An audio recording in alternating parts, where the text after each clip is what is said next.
here. I'm going to say the Hoka Mach 4, probably it's not here right now. Oh, there it is. Hello, the Hoka Mach 4.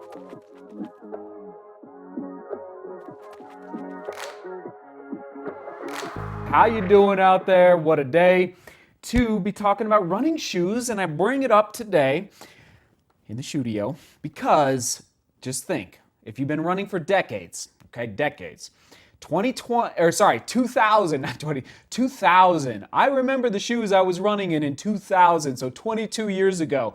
And then think to 2010, and then think to 2020. Imagine the progress. And now back in the day, getting old, is that I wasn't paying attention to running shoe design per se. I was just trying to find the shoe that felt good in the running shoe store, right? Before you bought shoes online. But shoes were evolving from 2000 to 2010. And then definitely, in my opinion, evolving from 2010 to 2020. So imagine, the reason I bring this topic up today, trends, I hope we can be looking back on this vlog in 2032 and imagine the progress. I hope from 2020 to 2030, or I guess in 10 years from now, 2032. It blows my mind to just even think about what are we going to be putting on our feet to go out for a run in a decade from now compared to what we were putting on our feet to go out for a run in 2012. Does that blow your mind? It blows my mind, everybody. Here we go. Question of the day, comment of the day. First of all, QOD, is what is the, I'll just say number one running shoe design trend that you have noticed this year, 2022.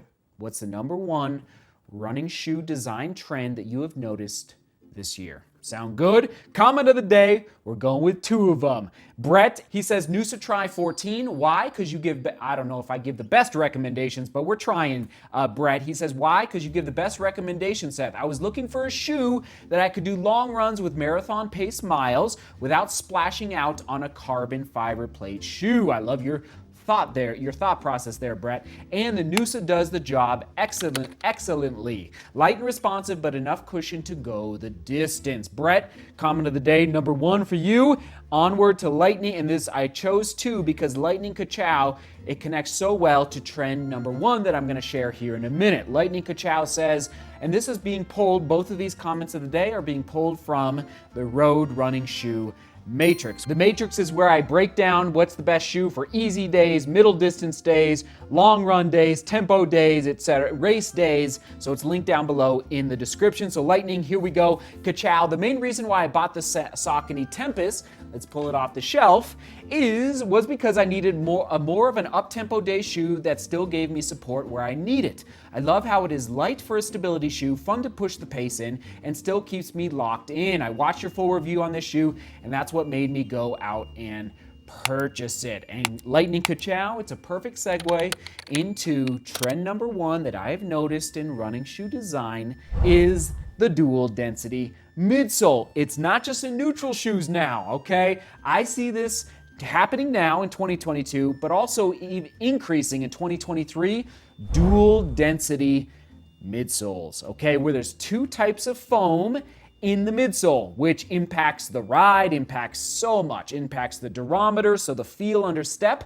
In the case of the Tempest, which by the way, Lightning Ka-Chow and everybody else, I would race a half marathon or full marathon in this shoe, no doubt about it. If I needed a little help through my foot strike to make sure I'm not over-pronating or supinating, okay? So we got Power Run midsole foam here and Power Run PB midsole there, all right? Just to help with your overall, just to keep you aligned through your biomechanics. So that is trend number one, dual density midsoles now and increasing into the future.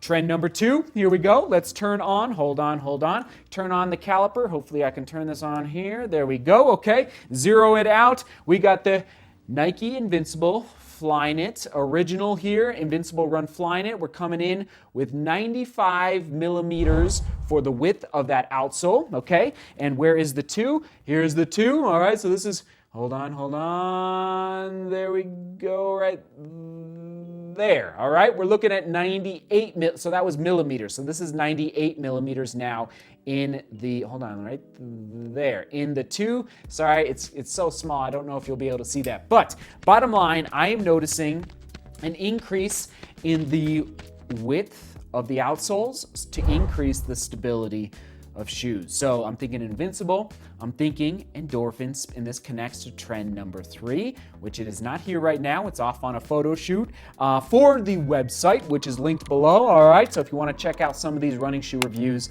it's linked below.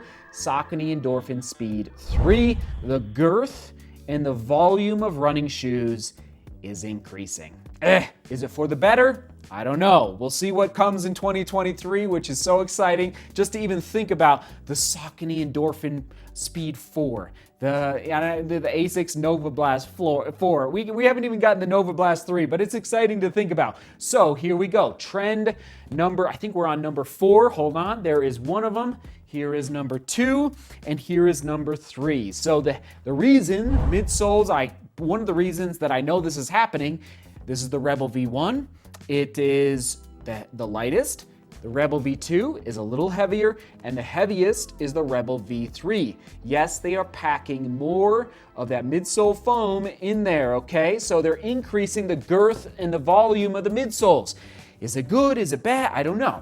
I haven't even tested the Rebel V3 yet. Hopefully very soon. That's a trend that I have noticed in running shoe designs, and I'm thinking most especially of the Saucony Endorphin Speed 3 from the 1 and the 2. It really increased from the Speed 2 to the Speed 3. More midsole foam, potentially more bounce, but do you want to be carrying through that swing phase, fourth phase of your gait cycle? Do you want to be swinging more shoe through that fourth phase? I don't know. That's for you to think about. All right, there you go. Moving on to trend number 4 is, actually I got to pull these back out. So we've got this is not a new trend. The flare, this is probably 2 or 3 years old, this flare here. I'm gonna say the Hoka Mach 4, probably, it's not here right now. Oh, there it is. Hello. The Hoka Mach 4 probably was one of the most pronounced in late 2020, early 2021. See that? So this is the heel counter, heel tab, and this is a flare, also known as an elf heel, and it hugs, a little bear hug around your Achilles tendon.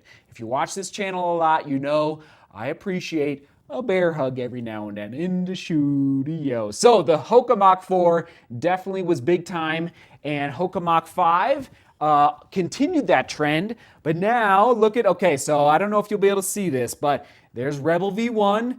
Now look how flimsy it is. Flimsy, nothing, kind of put together haphazardly, I'll just say, right there. And then Rebel V2, okay, a little better, but then I don't know. So can you see the difference between the 2 and the 3, okay? I'm just gonna try and put them as close as possible. See how they're getting better. Good job there, New Balance. A distinct difference from the 2 to the 3. So trend number 4 is plushness through the heel counter and heel tab, coupled with the flare. All right, I hope that made sense. It's a good thing. Overall, it's a good thing. Number 5, moving on to the BOA La Sportiva Cyclone. So here it is. What is the BOA lacing system? Rather than lacing up shoes by tying, wrenching it down with a runner's knot and then, double knot or however you tie your shoes, okay? Or the nurse's knot, I believe the nurse's knot, I believe it's called. It's the BOA system. So this is very popular on, I think this is patented for sure, but I wonder, because you see it on snowboarding boots, okay? So this BOA, so you just twist here, twist, and it tightens it's hard to even call it laces. It's more like not like string. I don't want to call it string, but bottom line, it just tightens over the top of your foot. I really enjoyed it. I see steep uphill mountain running transitioning to BOA lacing system in 2023, but it's already happening. For example, the Ultra, where is it? Ultra Mont Blanc, okay. UTMB just happened over in Chamonix. The 104 mile race roughly. So here's the Ultra Mont Blanc. I got the traditional lacing system, but now this shoe is available with a BOA system. So again, I see this trend continuing, increasing in 2022, but continuing into 2023. Moving on now to number 6, the rubberized outsole. Where are we looking here? Well, here we go. Mach 4, of course, but then Mach 5, and who else? Oh yeah, Kinvara, there we go. So I'm actually putting these two together because they're connected so well in the outsole. Trend number 6, rubberized outsole, midsole foam outsole, but also strategically placed rubber. So Kinvara 13 is a great example. Here's the medial side, here's the lateral side. So rather than plastering the entire outsole with rubber, you put the rubber in very high wear areas. And how they do this research, I'd love to know. Do they ask for pictures? Do they, like, from thousands of runners and say, hey, send us pictures of your outsole, of your Saucony shoes, and we will, that'll help us determine where I don't know what they do. Man, Saucony, if you could let me know, that would be, but I just love that there's no rubber here on the medial side and there is rubber here on the lateral side, and they make that decision because, again, trends and how people are striking on the bottom of the shoe impacts, okay, we're only going to put rubber here on the lateral side. Yeah, lateral side. So anyway, good work there. Those are trends that I'm seeing in the outsoles, rubberized outsoles, and then strategically placed rubber. Moving on, couple more here. No surprise is every running shoe. So I feel a little bad for Ultra fans. The original Ultra fans out there, zero drop shoes. When was Ultra acquired by, is it the VF company? I think they also own the North Face brand. So when that happened, I think many Ultra fans noticed a little bit of a shift in the company and the shoes that were being produced. I'll confirm on the screen with a title who actually owns Ultra at this point. It's just a brand now under a bigger umbrella, just so you know. And carbon fiber plates. So the Ultra Vanish Carbon, right? There's the name, Ultra Vanish Carbon. It's the carbon fiber. So I was shocked when Ultra came out with a carbon fiber plate road racing shoe, but sure enough, it happened, and I don't have it here right now, but bottom line, trend is complete. Like the trend, every running shoe company for road racing, especially for half marathon and marathon, has a carbon fiber plate in the midsole. Last year, we couldn't say that. All right, 2 years ago, we definitely could not say that every single, in fact, could we even say, really, it was Nike, it was Adidas, and maybe who else? And then last year, it was like the explosion of Saucony, New Balance. I guess Hoka was probably 3 years ago. Anyway, it's complete. The trend is complete. Carbon fiber plates are complete in 2022. Every running shoe company has a carbon fiber plate almost every running shoe company has a carbon fiber plate for road shoes. And last but not least, trend number 8 is the explosion of carbon fiber plate shoes. The beginning. Not the end, the beginning. Remember last year, I remember it was March or April 2021. Here's the name of the shoe. It was the North Face Flight Vective. Just the Flight, I think that was the name of it. Anyway, here it is on your screen. Here I am testing it. Really I'm going to call the first carbon fiber plate shoe on the trails. So trail running shoe that I tested with a plate inside the midsole. And let the snowball begin. I predict in 2023, I predict the Hoka Speedgoat 6 is going to have a carbon, or 6 or 7 is going to have a CFP in the midsole. Okay, so here we go. Saucony Endorphin Edge. This is, a big deal. This shoe, now some people are a little hesitant about the stability of the shoe.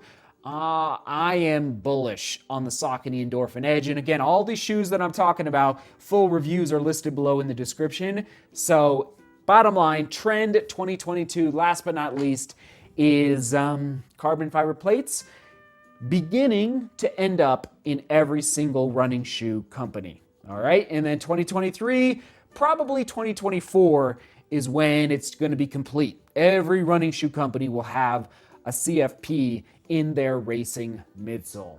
All right, sound good? There you have it. We got it done. All right, running shoe trends 2022.